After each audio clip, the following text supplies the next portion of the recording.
sức mới thoát của con, vì Chúa ở với con, ai có thể nghịch với con. Con đây sẽ mãi sống cho Chúa,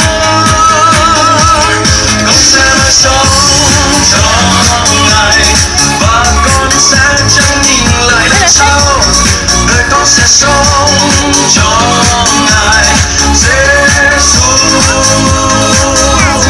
đời con sẽ nhắm mục đích mà chạy và cho đến khi ngày gặp mặt Chúa, và con sẽ sống cho Ngài Giêsu.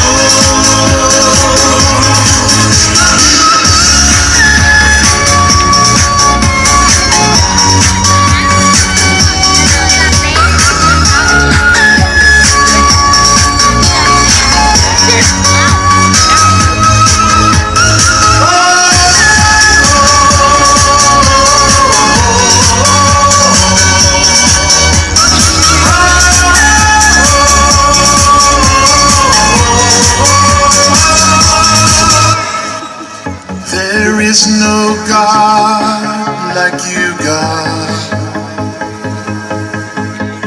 You are alive. You are alive. You laid down your life to save us. You rose again. You are alive.